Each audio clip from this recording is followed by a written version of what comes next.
o dom de ser feliz. Ser feliz no contexto de tudo aquilo que é real. Nós não temos o direito de imaginar e de pensar que a felicidade é um estado de letargia, né? Ou de uma forma de entorpecimento, né? Não, ser feliz não é estar entorpecido, esquecido da realidade, distante dos problemas. Muita gente acha que felicidade é isso, que felicidade é um breve momento onde a gente esquece os problemas. Não. Eu acredito que a felicidade é este estado de espírito que contempla dificuldades e possibilidades e a gente se ajeita no meio de tudo isso. Não é assim? Quando você descobre que pode ser feliz mesmo tendo problemas. A dificuldade da vida não pode ser um empecilho para a nossa felicidade. É possível ser feliz mesmo nos momentos da dificuldade. O que vai fazer a diferença é a administração que nós vamos fazer desses problemas, não permitindo que eles venham jogar sombra sobre a nossa felicidade. Eu acredito, minha gente, que até a felicidade é possível quando nós descobrimos que é administrando os problemas que nós vamos enfrentar, que nós vamos encontrar essa felicidade que a gente tanto espera. Felicidade pode ser traduzida também como realização. Eu preciso ser um ser humano realizado. Você precisa ser realizado. E para a gente se realizar, é preciso chuva para florir, é preciso paz, não é? A música coloca algumas necessidades essenciais para que as coisas aconteçam. Muita coisa na nossa vida deixa de acontecer porque a gente não conseguiu descobrir o que a gente precisava. E aí não tem o empenho, não tem a atitude certa, não tem o gesto que verdadeiramente pode desencadear essa realização. Hoje mesmo, você teve a oportunidade de ser um ser humano realizado. E você teve situações diante de você em que você precisou agir. A felicidade depende da maneira como nós agimos. Aquilo que a gente escolhe que precisa, né? Que nem sempre nós escolhemos aquilo que a gente verdadeiramente precisa. A gente chega hoje, amanhã a gente vai embora. A música fala de maneira bonita deste tempo, deste intervalo em que nós chegamos e que nós saímos. Sair de cena é tão importante quanto chegar, né? Saber o tempo certo de sair, saber o tempo certo de chegar. Esse intervalo de tempo que é a vida de todos nós. Nós acreditamos na vida eterna, mas a vida eterna é um segundo momento. Nós passamos por esse intervalo de tempo onde tudo é muito frágil, temporário. E a vida eterna depende do que nós fazemos neste tempo.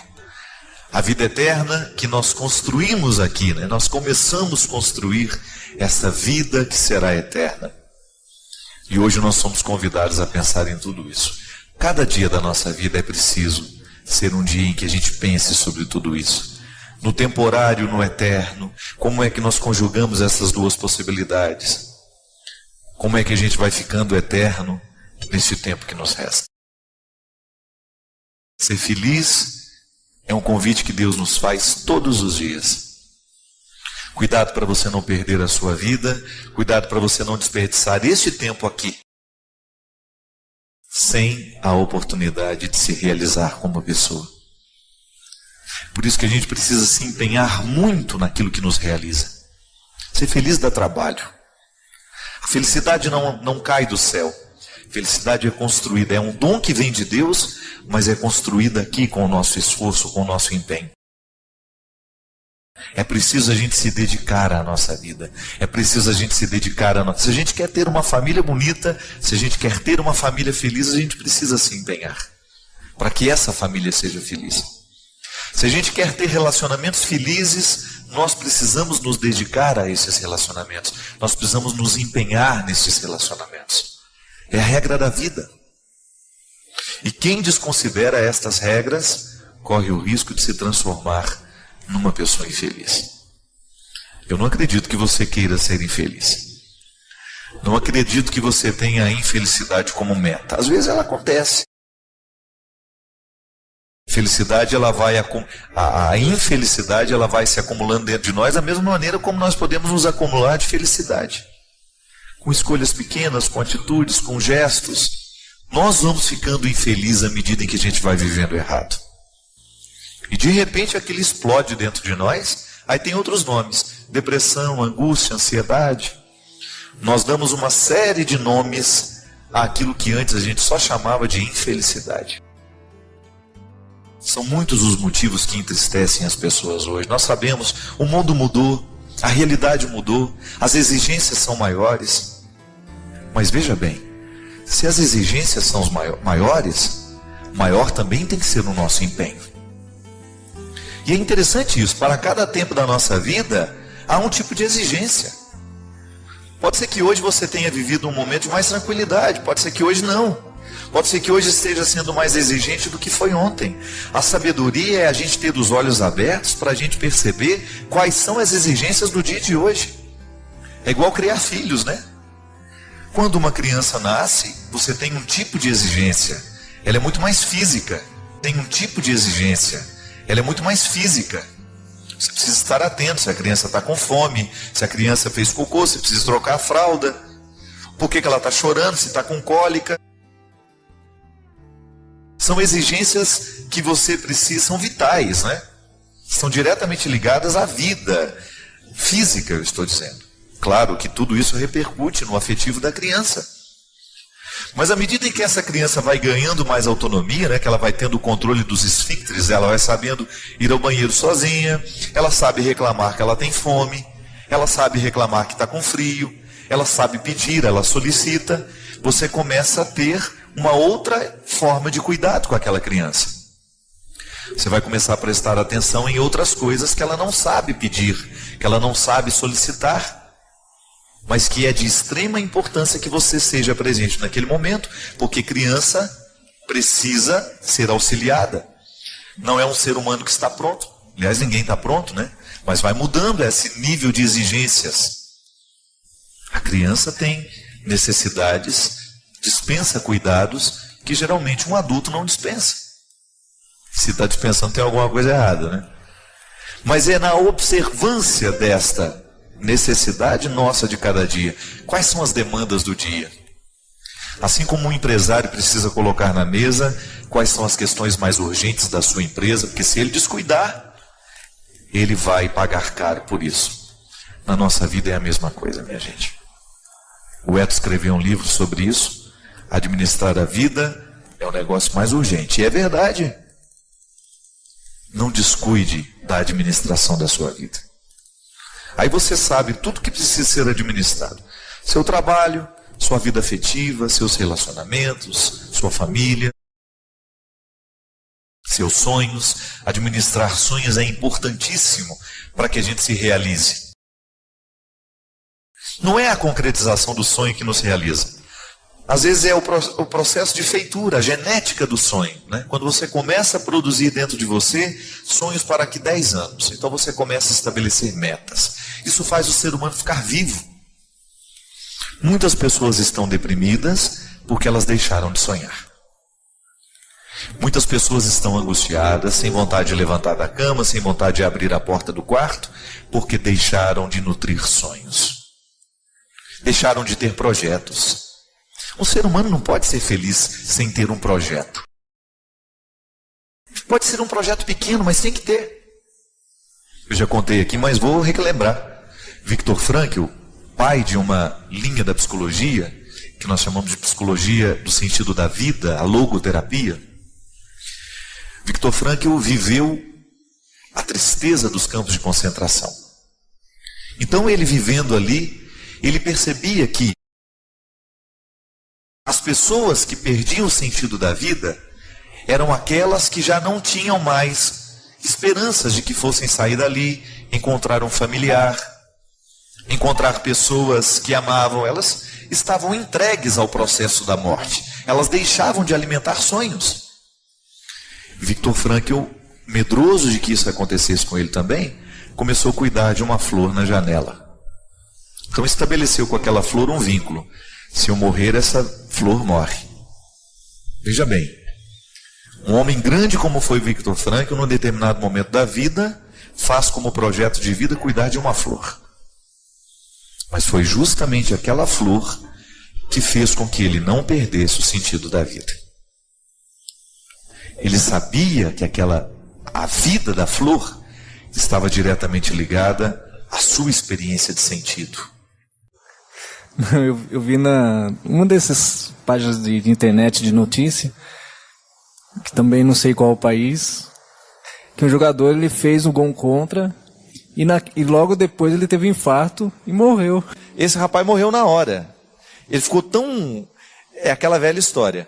O momento presente foi tão difícil para ele administrar que o coração não deu conta. A emoção, né, a sensação de fracasso deve ter sido tão terrível dentro dele, coitado, que ele teve um ataque fulminante do coração. Minha gente, a mesma coisa acontece conosco. É impressionante o quanto que um acontecimento desse, às vezes um fracasso que você vive na vida, um gol contra que você faz, às vezes a pessoa tem tanta dificuldade de administrar aquele gol contra, aquele momento de fracasso, que ela decide naquela hora, com um processo inconsciente, que, olha, eu vou morrer a partir disso. Eu vou morrer a partir de hoje. Eu não vou me permitir mais ser feliz, eu não vou me permitir mais ser alegre. É muito estranho isso. A psicologia nos ensina que todo processo de culpa na vida de uma pessoa é assim. É um processo inconsciente de condenação que ela faz, que ela vive. Então, porque um dia ela teve uma experiência traumática, uma experiência desastrosa, magoou profundamente alguém, ou ela errou profundamente, né? Ela machucou-se naquele momento em que machucava o outro, em que estragava a vida de alguém, ela internaliza aquela culpa dentro dela. Às vezes ela não está nem lembrando mais daquilo, mas a culpa está atuante dentro dela. Porque nos nossos processos inconscientes, nós continuamos pressionando o nosso cérebro com os nossos motivos, né? E às vezes a ação é consciente. Ela está agindo ali, ela está agredindo, ela está gritando. Mas o motivo que a faz gritar não é consciente. É um processo de culpa muitas vezes. Quantas vezes você encontra pessoas amargas, que elas fazem questão de demonstrarem que são amargas, que elas não gostam dos outros, que ninguém precisa gostar delas, elas não fazem esforço para darem certo nos relacionamentos, para estabelecerem vínculos profundos, bonitos. Por quê? Porque elas estão se punindo. Elas estão vivendo um processo de autopunição. Eu não mereço ser feliz. É o inconsciente dela que está dizendo para ela, você não merece ser feliz. Então ela começa a julgar contra ela mesma, justamente para viver o contexto, para dar uma resposta ao domínio da culpa. E volto a dizer, muitas vezes nós precisamos de um processo terapêutico para clarear o motivo da culpa, para a gente poder julgar fora. Você não vai julgar um lixo sem saber onde ele está. Muitas vezes o bom psicólogo, o bom terapeuta, e graças a Deus nós temos muitos, né, por esse Brasil afora, homens e mulheres comprometidos com o Evangelho, que fazem do seu instrumental científico, né, também um instrumental de mística, de ajuda espiritual, porque psicologia e mística andam de braços dados. Um psicólogo, quando ele tem acesso, né, ao processo de inconsciente de uma pessoa, quando ele começa a trabalhar com a matéria-prima daquela pessoa, ele está lidando com realidades muito sagradas, muito religiosas. Então, quando nós temos um bom terapeuta para nos ajudar a vasculhar o lixo da nossa vida, né? É como você ter num lixão, você saber que ali naquele lixão tem uma pedra de ouro. Muitas vezes o que a gente precisa fazer é isso. A psicologia nos ajuda a encontrar a pedra de ouro, porque a gente precisa tirar dali, olhá-la, retirar todos aqueles excrementos e sujeiras que estavam grudados nela, para que você possa ter condições de jogar o lixo fora, sem jogar fora também o valor. Tem aquela velha história, né? Joga a água fora, mas joga a criança junto na bacia, né? Então, o que nós muitas vezes precisamos fazer? Não permitir que a morte seja uma decisão. Às vezes a gente decide morrer. Como? quando eu trago o vício para a minha vida. Quantas vezes eu encontro pessoas, o cigarro muitas vezes é uma fixação numa determinada realidade, né? Um processo de autopunição. Porque, gente, se você pega lá todas as substâncias cancerígenas e tóxicas que existem no cigarro, você livremente acender aquilo e jogar para dentro do seu organismo, algum motivo estragado tem que ter para você fazer isso. Quando a gente começa a trazer essas coisas estragadas para a nossa vida, isso tem que ser um sinal de que alguma coisa está errada na nossa autoestima, de que alguma coisa está errada dentro do nosso inconsciente, que muitas vezes nós estamos agindo através de motivos de autodestruição. Isso é muito estranho, quando você percebe que um ser humano decide morrer de maneira socializada. Será que não existe uma autopunição ali? Então, às vezes, ali naquele caso que o Christian contou, o jogador infartou na hora. Mas nós nem sempre infartamos na hora. Nós vamos, porque não somos capazes de articular o que é ruim dentro de nós, a gente vai lá e começa a trazer coisas desagradáveis para a nossa vida, quase que como dizendo, olha, eu decidi que a partir de hoje eu vou morrer. Eu me lembro de uma história que eu vivi lá na minha cidade, em Formiga. Um casal que era muito unido. Era bonito de ver aquele casal. Eles não tinham filhos. E lá pelas tantas, descobriram uma doença nele. Um câncer altamente agressivo, que o matou num espaço de 20, 30 dias, gente. A mulher que até então era extremamente saudável, que acompanhou todo aquele processo de morte do marido, com extremo sofrimento por causa da ligação que os dois tinham. Eu me recordo direitinho no dia do velório dele. Ela só dizia a mesma coisa o tempo todo: eu não quero mais viver, eu não quero mais viver. E veja bem que ela estava gozando de excelente saúde. E todo mundo ficou muito intrigado com aquela frase dela: eu não quero mais viver, eu não consigo mais encarar o mundo sem ele. E ela dizia isso o tempo todo. E aí, minha gente, 20 dias depois, aquela mulher estava morta também. Sabe por quê? Desenvolveu o mesmo câncer que ele.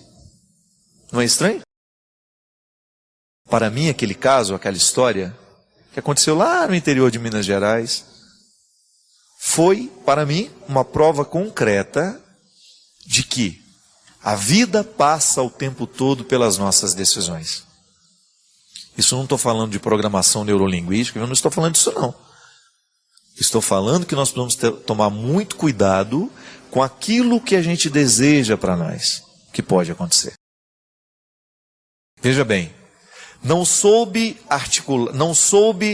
trabalhar aquele momento difícil, perdeu alguém que era precioso para ela, tá certo? É difícil mesmo, mas porque não soube conviver com aquela situação, ela aceitou um processo de autodestruição e acelerou aquele processo. Gente, o câncer veio nela do mesmo jeito que tinha acontecido nele. Isso é muito estranho. O mesmo câncer que matou o homem mata a mulher 20 dias depois, justamente porque parece ter decidido: não quero mais viver. Quantas vezes nós percebemos isso acontecer dentro da gente? E aí é a hora de acordar. Acorda, pelo amor de Deus. Não permita que esse processo de depressão, de angústia, de ansiedade continue dentro de você.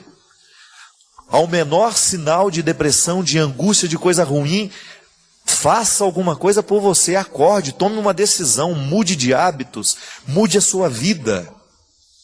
Porque senão você corre o risco de começar a optar pela morte nas pequenas doses. É igual sorver, minha gente, pequenas doses de veneno. Ninguém tomaria, claro, se eu estou feliz, se eu estou realizado, para que eu vou tomar uma dose de veneno? A mesma coisa é o cigarro, a mesma coisa é a bebida, a mesma coisa é a cocaína.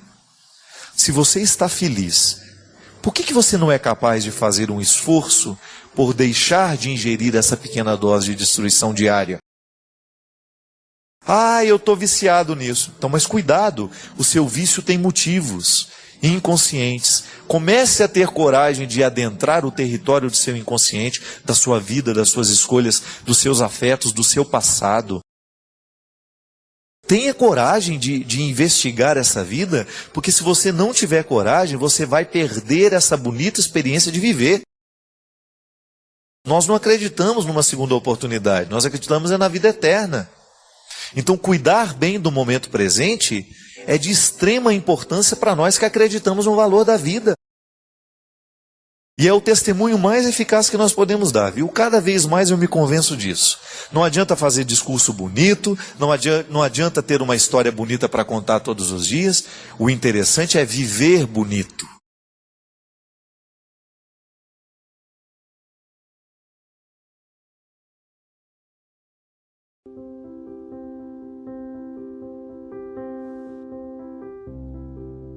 E quando eu falo de oração, minha gente, compreenda da maneira mais ampla, da oração mais tradicional até aquela satisfação que o seu coração sente de repente, de saber que você está conectado a Deus, que Deus faz parte da sua história, que você o reconhece presente no seu caminho, na sua história.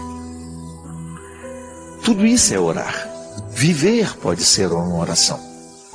Desde que você amanheça o dia e se disponha a viver bem, a fazer bem às pessoas que você vai encontrar, a não ser um peso para o outro, a ajudar o mundo a ser melhor, tudo isso é rezar. Aí veja bem, a nossa oração também tem duas dimensões. Aquela reverência a Deus, eu reconheço Deus como meu Salvador, meu Senhor, a Ele presto louvor, culto. Mas quando me encontro com as pessoas, eu preciso também recordar que o louvor que agrada a Deus é o amor que eu amo, é o perdão que eu concedo, o abraço que eu dou, não é assim? Não é nenhum problema a gente errar um com o outro, às vezes a gente erra, mas é tão nobre a gente reconhecer, olha, me desculpa, me perdoa, isso é orar. Isso é louvar a Deus, não foi Jesus que disse? Antes de apresentar a oferenda, vai e reconcilia com seu irmão, com seu amigo que você está meio brigado, né? Com aquele que você já não fala há tanto tempo, com aquele que você guardou rancor, ódio, ressentimento. Porque a vida sempre vai nos oferecer esses dois pilares. É a transcendência e a imanência de Deus. Eu posso elevar os braços para o céu, louvar a Deus, mas eu preciso saber que meus pés continuam presos nesse chão. Não é? A cruz tem a dimensão vertical, mas ela também tem a dimensão horizontal. Se você olhar para o lugar em que Jesus foi crucificado, lá você tem fé no homem, fé em Deus. Um traço nos aponta para o céu, onde nós permitimos que o nosso coração vá sempre, que ele transcenda, que ele saia, né, que ele voe longe, que ele busque a eternidade, mas por outro lado existe um outro traço nos mantendo no horizonte da história. A cruz é essa metáfora. Entre Deus e a humanidade há um ponto de união.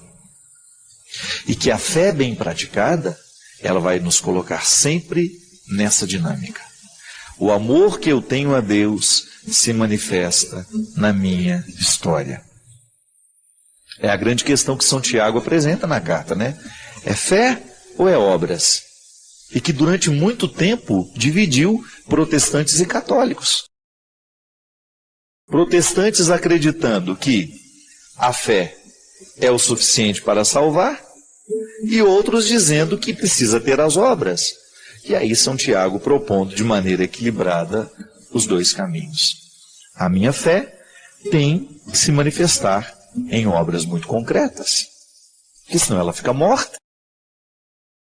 Eu admirei muito, por exemplo, nesse tempo de tragédias, admirei muito muitos evangélicos que eu vi pela internet criando campanhas de solidariedade com aqueles que estão sofrendo lá na serra.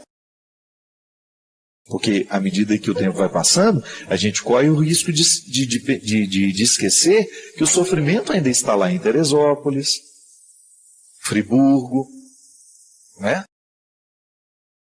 Petrópolis. E eu vi ali os evangélicos pessoal do Diante do Trono, Ana Paula Valadão, fazendo a campanha dela. Outros evangélicos, alguns pastores que eu vejo no Twitter. E fiquei pensando, olha que interessante, né? O processo histórico. Eles hoje vivendo o equilíbrio da proposta de Tiago. Fé e obra. Nós acreditamos em Deus. E o Deus que eu acredito me leva a estender a mão. Minha gente, fé, essa dimensão bonita da vida, precisa se desdobrar. Recorde-se da cruz. Quando eu abençoo você aqui, ministerialmente falando, eu estou lhe colocando neste caminho. Esteja em Deus, mas não esqueça de viver a história. Que a sua religião não seja alienante. E que a sua história não lhe faça esquecer a transcendência. Não reduza Deus a uma sociologia. Traga Deus para a sociologia. E descubra que a sociologia que propõe a solidariedade nasceu em Jesus. É isso que nós precisamos. Chega de praticar uma fé que nos desequilibra. Nós precisamos de gente equilibrada. Você sabe que cada vez mais eu me convenço. O grande testemunho que nós podemos dar àqueles que não creem é o nosso equilíbrio. É a gente mostrar com a nossa vida que nós somos homens e mulheres de reflexão, que nós somos homens e mulheres de bom senso e que a religião fez bem ao nosso coração. Somos loucos por Deus, mas aqui a gente está mantendo um equilíbrio de sanidade. Que a nossa experiência de Deus está nos ajudando a viver neste tempo, apontando para a eternidade, mas fazendo com que essa história seja melhor a cada dia. Assim como o deputado federal hoje deu uma lição de cidadania, hoje ou ontem, não sei, um deputado jovem de Brasília, que eu não me recordo o nome dele, ele renunciando a vários direitos para economizar os cofres públicos. É assim. Quando eu, na minha atitude, na minha postura, posso fazer o mundo ser melhor. O Deus que move o meu coração, o Deus que gera a minha fé, que Ele me entrega o tempo todo como um dom, Ele me leva a ter atitudes, gestos que possam mostrar ao outro que eu acredito. Isso convence. A atitude, ela convence. Quando as pessoas olharem para nós e descobrirem que nós estamos comprometidos com a verdade, com a justiça, com o amor, com a misericórdia, porque nós acreditamos em Jesus. Padre Fábio, o mal é onipresente? Por que ele se propaga tanto? Veja bem, como é que o mal pode ser onipresente? À medida em que ele tem legítimos representantes, não é verdade? A partir do momento em que ele é representado por pessoas esparramadas por este mundo. Eu sempre digo, minha gente, volto a dizer, o que é a estrutura maligna no mundo? O mal existe enquanto processo de sedução. Essa afirmação do demônio, do diabo, nós já falamos muitas vezes sobre isso aqui. O que é o diabo? É aquele que divide, é aquele que separa, é aquele que quebra.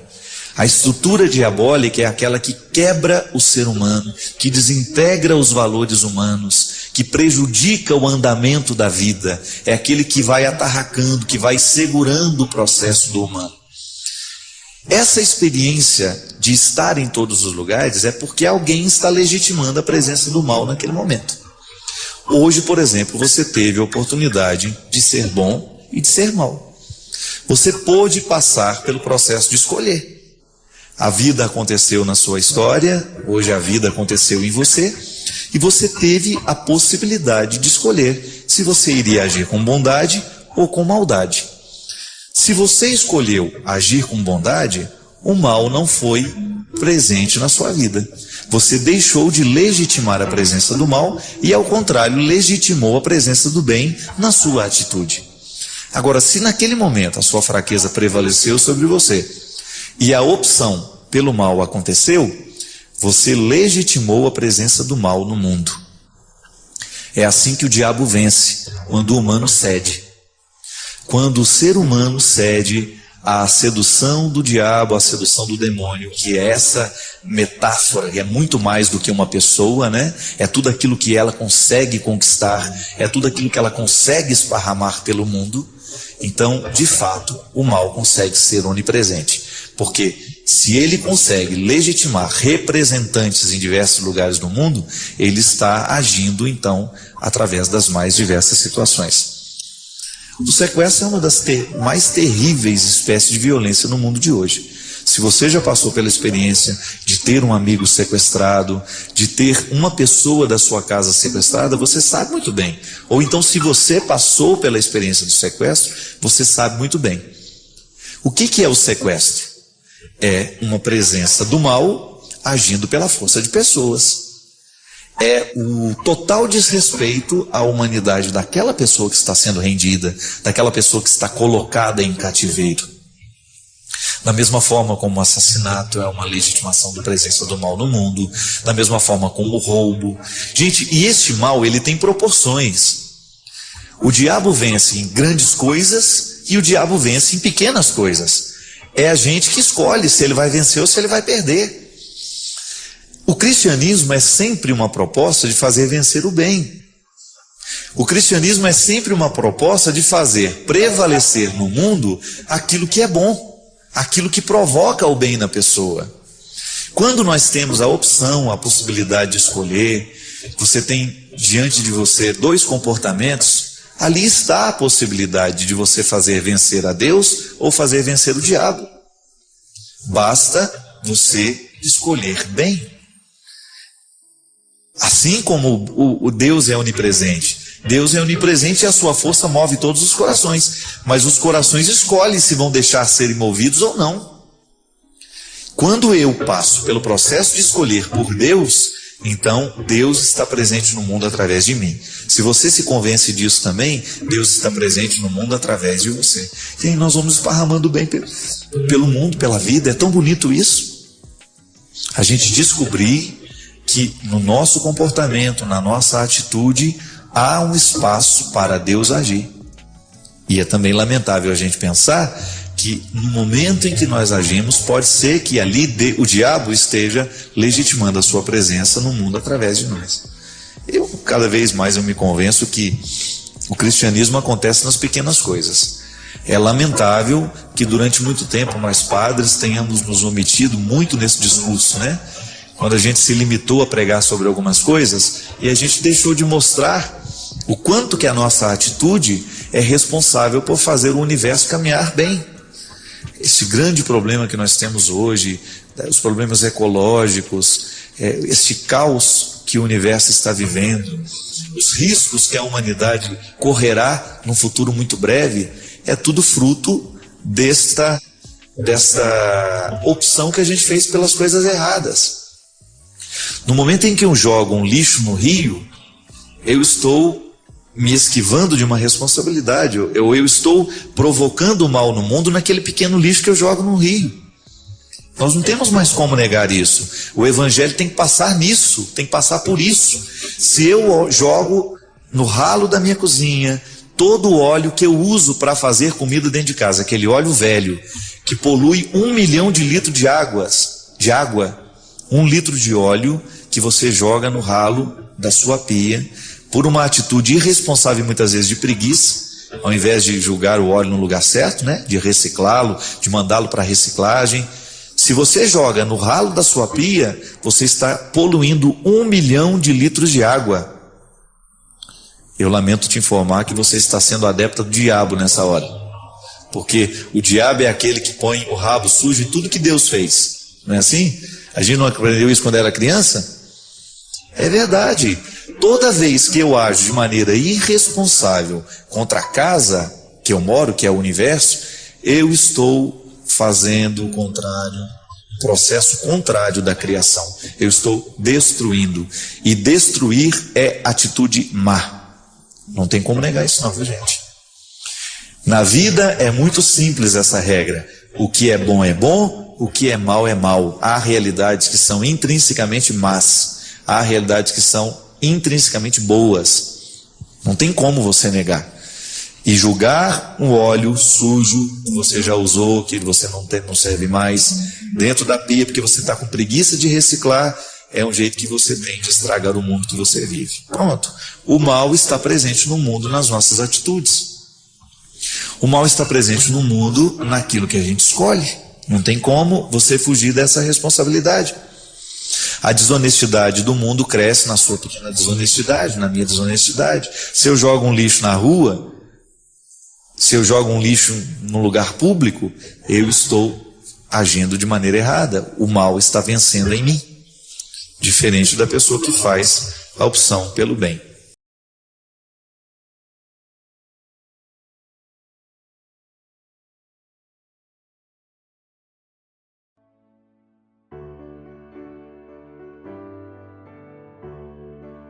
Eu tenho pensado muito sobre essa oportunidade que a gente tem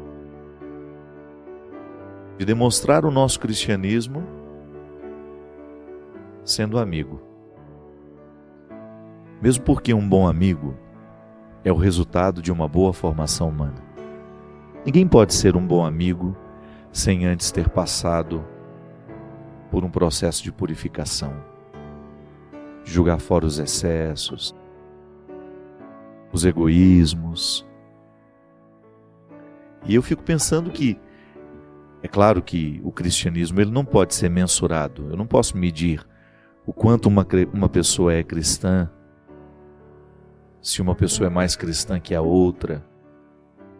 Isso não é mensurável. Isso pertence às instâncias da alma, né? Mas o nosso cristianismo se reflete no nosso comportamento. E aí a gente pode identificar, não para fazer um julgamento do outro, porque eu acho que a instância de reflexão, ela só é honesta a partir do momento que ela parte de nós. Se eu fico o tempo todo fazendo uma leitura do mundo a partir do outro, eu corro o risco de querer ser o juiz. Eu não sou um juiz. Então, todas as vezes que eu olho para a minha vida e tenho a coragem de lançar com muita honestidade, de fazer um discernimento de como eu tenho vivido, de qual é a qualidade da minha vida, eu naturalmente vou pensar na minha vida cristã como resultados. O que o meu cristianismo já fez? Eu tenho 45 anos de vida cristã, claro, menos anos de consciência cristã. Eu não sei em que momento da minha vida eu de fato compreendi o cristianismo e o assumi como uma regra de vida. Que o cristianismo, mesmo que a gente tenha sido batizado, pode ser que a gente ainda não tinha consciência de tudo que ele representava para nós. Infelizmente, a superficialização do mundo entrou dentro do contexto religioso e a crisma nem sempre representa o que deveria representar. A crisma é aquele momento em que eu vou conscientemente diante da igreja, na pessoa do bispo, no caso, e renovo o meu batismo. Renovo as promessas, tudo aquilo que prometeram por mim, porque eu não tinha consciência ainda. Fui batizado quando ainda era uma criança. Eu renovo. Nem sempre nós temos essa maturidade de fé. Mas, se eu vou contabilizar aí, digamos que eu tenha 20, 25 anos de vida consciente, de cristianismo consciente, tudo vai depender do momento em que a gente se converteu de fato, né? E às vezes a gente é batizado, crismado, e a gente vai vivendo aquele cristianismo morno, e de repente, como Paulo sofreu a queda do cavalo, a gente também sofre algumas quedas, ou momentos importantes que acabaram significando para nós um divisor de águas. Aquilo que eu era antes e aquilo que eu passei a ser depois daquele acontecimento. Geralmente o sofrimento é um bom crivo para essa divisão, para essa separação de tempos. Então, se eu vou pensar quanto tempo de vida cristã consciente eu tenho, e se eu quiser medir, volto a dizer, ele não é mensurável, mas se eu quiser me aproximar um pouco daquilo que seria o que eu já alcancei do cristianismo em mim, eu diria que seria a qualidade das amizades que eu pude fazer ao longo da minha vida. A gente só é um bom amigo à medida em que a gente é um bom cristão. Aí você poderia me dizer assim: ah, padre, mas então o ateu não pode ser um bom amigo, nem pode ter amigos? Claro que pode. O ateu não está desobrigado de buscar as virtudes que por acaso estão dentro do cristianismo como regra de vida. Mas antes de Jesus falar dessas virtudes, que nós assumimos de maneira religiosa e salvífica, com dimensões transcendentes, claro, totalmente diferentes. Mas os ateus têm lá na filosofia aristotélica o mesmo convite a essas virtudes também. Volto a dizer, diferente de nós. Nós acreditamos no poder redentor de Jesus em nós. Nós acreditamos que toda a ação amorosa que um ser humano pode ter é fruto de Deus em mim, em você.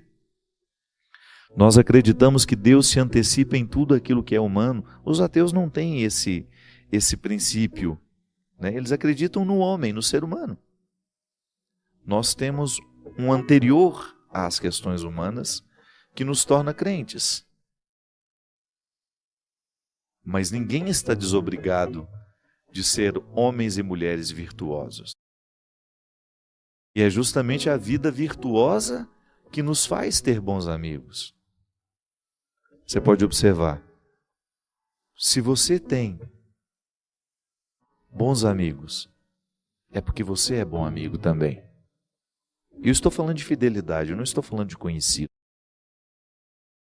A gente precisa diferenciar os amigos dos conhecidos. O amigo é aquele que conhece a sua vida, que tem acesso a você, que exerce uma autoridade afetiva. Eu gosto muito dessa expressão, você já me ouviu falar dela muitas vezes. A autoridade afetiva, ela se estabelece toda vez que há uma confiança. E a confiança é justamente você olhar para o outro e pensar, a palavra dele para mim não é interesseira, não está buscando o que ele deseja, mas é uma palavra totalmente voltada para o meu bem. Uma palavra que quer me fazer ser melhor. É claro que se eu estou movido pelos meus egoísmos, pelos meus ciúmes, pelas minhas arrogâncias, prepotências, eu posso muito bem fingir ser um amigo e então coagir o outro a fazer aquilo que eu quero que ele faça. Mas isso o tempo desconstrói. Ninguém consegue ficar oculto muito tempo nos seus egoísmos, nos seus ciúmes. Um dia a máscara cai. E aí você percebe que aquele amor não era sincero, que aquela doação era interesseira. Agora, quando você percebe que essa fidelidade se estabeleceu, é porque nós estamos presenciando os frutos do cristianismo ali na prática. E quando eu falo de amizade, eu falo destino de todo sentimento. Com o tempo, o pai vai ficando amigo do filho, o filho vai ficando amigo do pai, porque vai passando aquela fase em que o pai precisa ter aquela autoridade como pai. Depois que eles se tornam adultos, fica diferente o sentimento, fica diferente a relação. É por isso que nós não podemos admitir que uma mãe queira ser mãe do filho dela da mesma forma a vida inteira. Não. Chega um momento em que o filho vai assumindo uma autonomia, ele se casa, ele constitui uma família, e a mãe desfruta do direito, que isso é bom, por isso que a gente chama de direito, de ter um relacionamento de amizade com o próprio filho. Não é que deixou de ser mãe. O papel está estabelecido para o resto da vida. Agora, as funções ficam diferentes. O modo de exercer o papel vai sendo modificado com o tempo. Isso é amizade. É aquele vínculo duradouro que nos dá condições de crescer a partir dele, porque o bom amigo sempre tem uma palavra que nos faz crescer. E sempre que falamos bom amigo, nós pensamos nos dois movimentos da amizade. aquilo que eu ofereço e aquilo que eu recebo. Então, se sou um bom amigo, naturalmente terei bons amigos. É assim que funciona a vida. A Sagrada Escritura trata, em muitos momentos, ela fala da amizade como um valor supremo, como uma oportunidade de crescimento, e chama isso até de tesouro. Quem descobriu um amigo encontrou um verdadeiro tesouro. E aqui no livro de Eclesiastes, capítulo 6, versículo 5 em diante, há um texto muito profícuo, muito fecundo, para nos ajudar a pensar essa oportunidade que a gente tem de ser amigo, de fazer amigos e de ter amigos, né?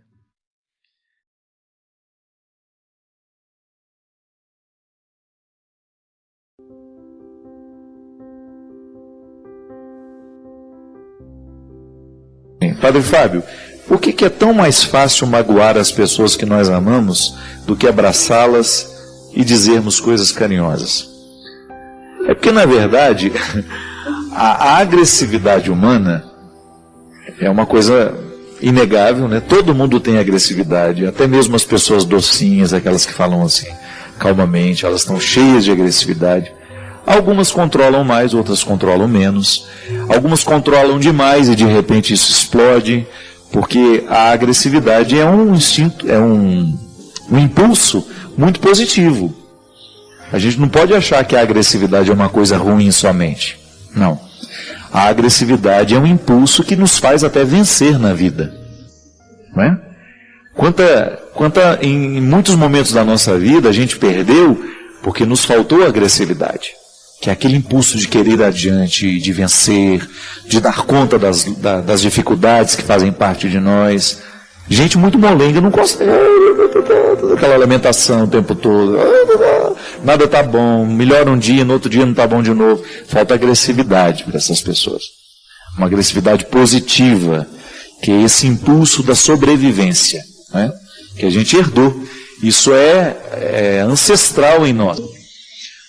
Muitas vezes nós descontamos nas pessoas que nós amamos, justamente por causa do nosso despreparo para lidar com essa agressividade. E hoje a gente sabe, nós falamos isso aqui antes de terminar o primeiro bloco, nós estamos vivendo num tempo de muita tensão, nós somos exigidos demais. Porque temos muitas possibilidades, o ser humano acaba perdendo-se no meio desse monte de possibilidades, e acaba gerando uma ansiedade muito grande, que é a sensação de não estar alcançando, de não estar vivendo o que precisaria viver. E é natural que num determinado momento, essa agressividade a gente vai julgar em quem está mais próximo de nós.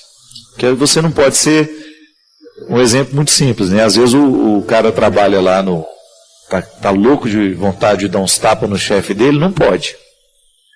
Ele vai chegar em casa estressado com tudo aquilo que viveu, a pobre da família que vai receber o chumbo, né? E é aí que entra a questão do nosso controle, minha gente. A gente precisa controlar um pouco essa agressividade. E eu estou te falando, não estou falando uma coisa que eu não preciso ouvir não, viu? Porque muitas vezes eu sou descontrolado com as minhas agressividades. Então eu preciso tomar muito cuidado para não fazer a minha agressividade vir no momento errado, do jeito errado. Preciso jogar a minha agressividade lá nos meus livros, nas minhas reflexões, na minha atividade física que eu faço questão de fazer. Ali que eu preciso jogar a minha agressividade. Para que eu tenha condições de dar o tratamento justo às pessoas. Eu não posso descarregar na minha mãe as iras que eu trago dentro de mim, que são próprias do meu ser. E você já viu que como é difícil o relacionamento mãe-filho, porque é o lugar onde essas agressividades ficam muito à flor da pele. Talvez por ser o vínculo mais estreito que nós temos, né, com todo respeito ao pai, o vínculo mais estreito que eu acho que a gente tem na vida é com a mãe da gente. E é natural que a nossa maior dificuldade seja com ela também. É muito comum você encontrar filhos que têm um ódio velado pela mãe, um ódio velado pelo pai, e não têm condições psicológicas de assumir essa aversão, porque em nome desse amor romântico que nós fomos educados, né, que filho nunca pode se opor à mãe, que filho nunca pode dizer que eu te odeio, né? Isso é natural que num determinado momento da vida a nossa agressividade nos faça experimentar esse ódio pelas pessoas que nós mais amamos. Porque o ódio é o avesso do amor. É a mesma coisa. A psicologia nos ensina que amor e ódio nascem do mesmo impulso, da mesma fonte. Então administrar essa agressividade nos dias de hoje é uma necessidade, porque você já deve ter viu muitas vezes isso acontecer, que às vezes uma pessoa é capaz de tirar uma arma e matar o outro no trânsito por causa da intolerância daquele momento de agressividade. Então, para a gente não precisar matar uns aos outros, para a gente não sair dando tapa uns nos outros, a gente precisa descobrir onde é que nós podemos canalizar essa bendita agressividade de um jeito certo, de um jeito positivo. Se você tem muita agressividade em você, coloque essa agressividade para trabalhar a seu favor. O seu processo criativo, dinâmico, o seu espírito empreendedor, canaliza para lá. Isso não é mágico, não é do dia para a noite. Mas a própria consciência, eu sei que eu sou agressivo, então eu preciso tomar cuidado para que a minha agressividade não venha matar os outros. Eu, particularmente, pedi a Deus nesse tempo da quaresma o dom do silêncio, sabe? E não é só da fala, não. É o silêncio da palavra escrita, daquela necessidade de você dar resposta imediata ao outro, a tudo aquilo que te deixa chateado, a tudo aquilo que você acha que é invasivo. Eu quero ter o direito de ficar calado. Eu não quero ter que dar explicações para tudo o tempo todo. É direito que nós precisamos preservar. Né? Dentro de casa, às vezes, é assim. Às vezes no relacionamento, né? Quantas vezes você é cobrado pelo outro, você tem o direito de ficar calado, você tem o direito de fazer o seu silêncio. E o outro tem que entender que o seu silêncio, talvez seja um momento em que você está se cuidando, para não dizer o que você não gostaria de dizer. Então o controle dessa agressividade nos dias de hoje, ele precisa passar por essa experiência de vida interior, como nós falamos aqui no bloco anterior. A vida interior, essa experiência de você cultivar quem você é, de você ter ali o seu momento de relaxamento todos os dias, ainda que sejam 10 minutos, minha gente. Eu particularmente acho que deve ser muito difícil viver numa casa muito cheia de gente, onde você não tem o direito do seu silêncio pessoal. Não é? Não é difícil? Vocês que vivem com muita gente dentro de casa. Lá em casa eu tenho. Tem as pessoas que trabalham comigo, tem os meus amigos que frequentam a minha casa, as pessoas da minha intimidade, da minha família, né?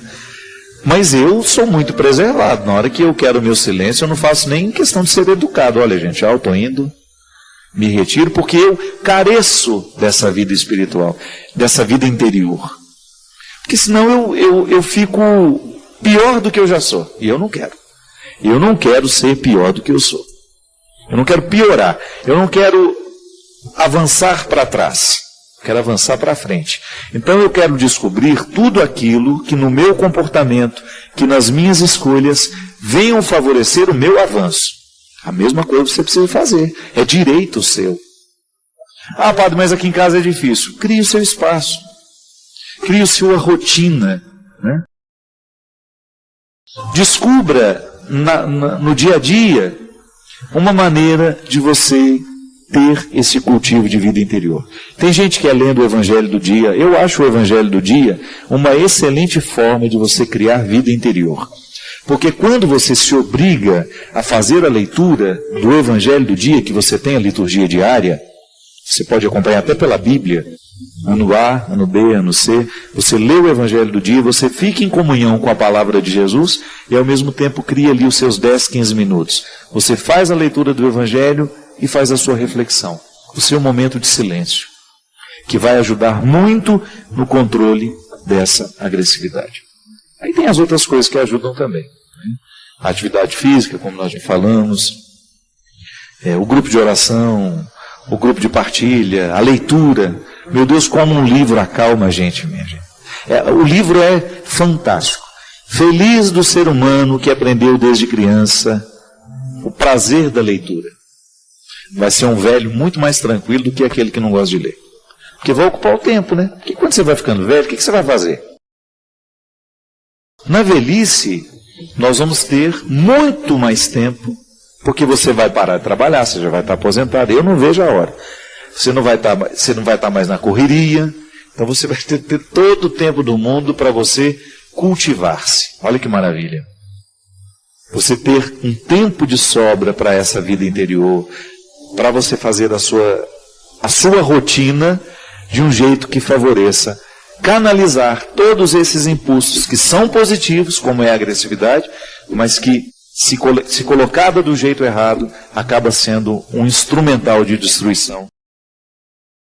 Às vezes, as doenças mentais começam assim, em relacionamentos doentios, em perda de pertença.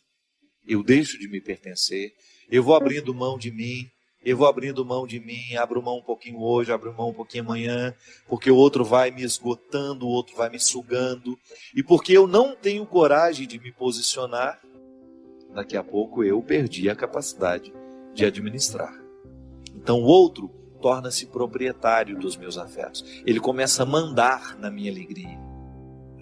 É tão triste quando você percebe que a sua alegria depende do outro e não de você. Alguma coisa está errada. Alguma coisa nós estamos errando, em alguma coisa estamos errando. O outro, ele não é o responsável pela minha alegria. O outro até participa da minha alegria. O outro até me ajuda a promover a alegria, não sejamos hipócritas. Uma palavra ruim que vem do outro lado me machuca. Uma palavra motivadora do outro me ajuda também a ficar mais feliz. Mas o primeiro espaço onde essa alegria precisa ser cultivada é em mim. É quando eu me ocupo de mim, quando eu gasto um tempo comigo, nos meus projetos, no meu empenho. Quando existe uma dependência, um sequestro de subjetividade, a pessoa tem dificuldade de cuidar da própria vida. Você conhece, ou talvez até já tenha experimentado isso em você. Quando você vive um relacionamento que você fica o tempo todo procurando onde está o outro, o que ele está fazendo, com o que ele foi, aonde que ele está. E você deveria estar cuidando da sua vida. Esses relacionamentos que às vezes são doentes, eles causam um prejuízo tão grande, gente, porque às vezes uma pessoa vive um relacionamento assim, 4, 5 anos. Eu conheço namoros, experiências de namoros em que a neurose é tanta que a menina, o rapaz, eles ficam o tempo todo se monitorando. 30, 40, 50 mensagens por dia, porque tem de dar satisfação aonde está, com quem está, o que fez. E quando volta, quando o encontro deveria ser para partilhar o dia, para ficar felizes porque estão juntos, é para lavar a roupa suja, por que você não avisou, por que você foi lá, por que você não me falou. Então, o encontro que deveria ser para ser agradável, para construir aquilo que no futuro pode ser até um casamento, torna-se o espaço do cultivo das neuroses. Não pode ser assim. Se você percebe que você está preocupado demais com a vida do seu parceiro e esquecido da sua vida, alguma coisa está errada.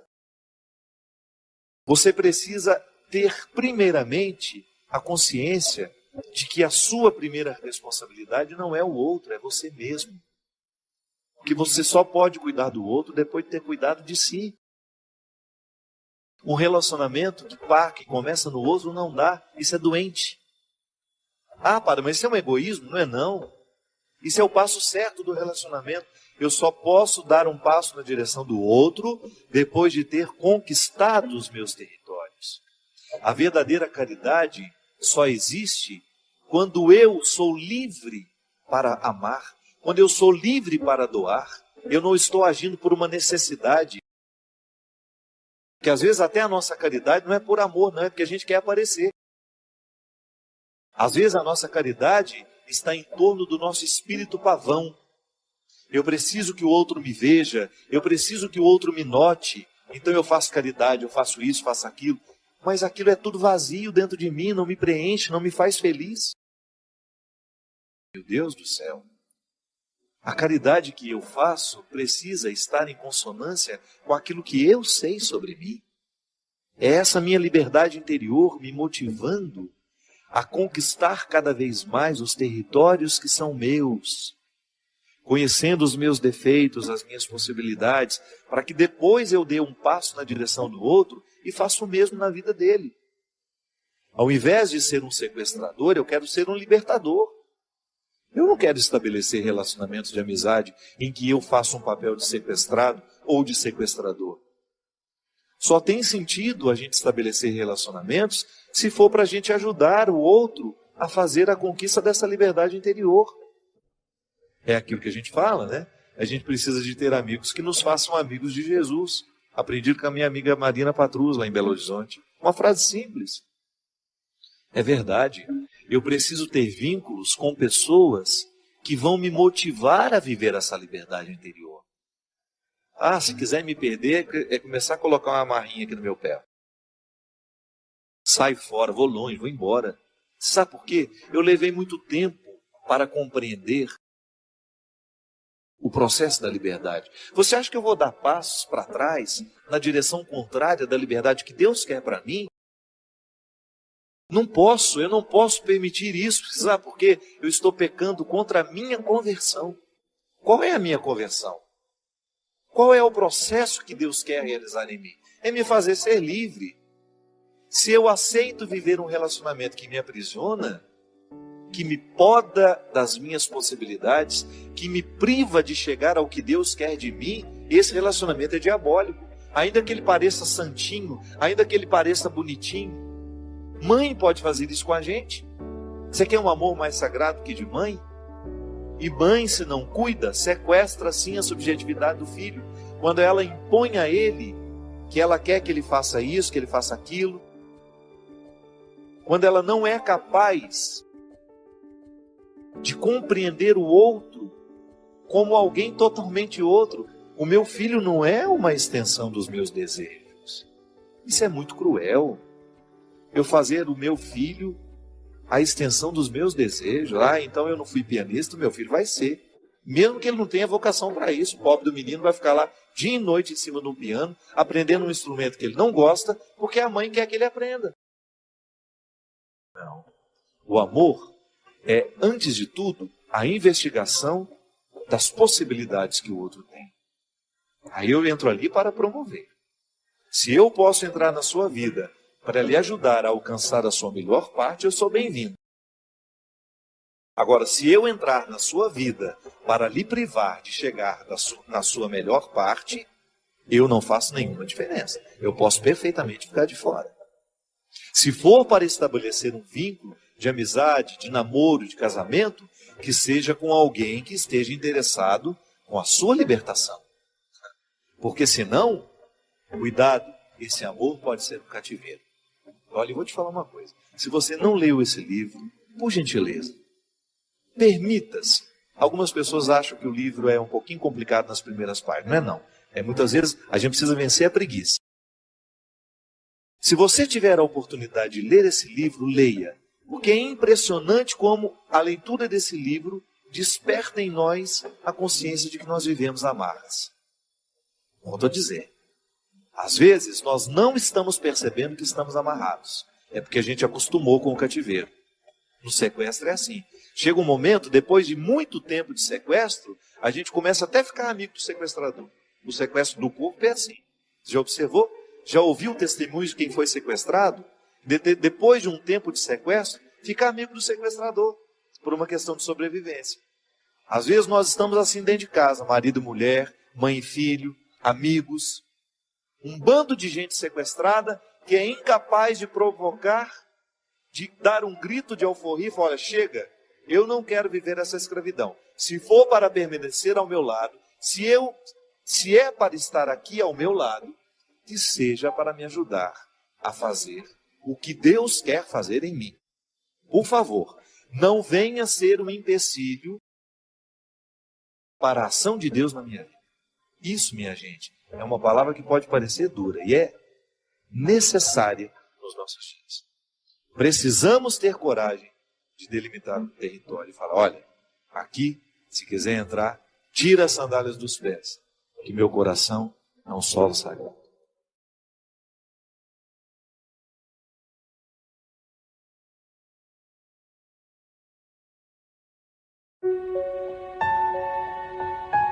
Deixe seu like, inscreva-se e compartilhe para fortalecer o canal.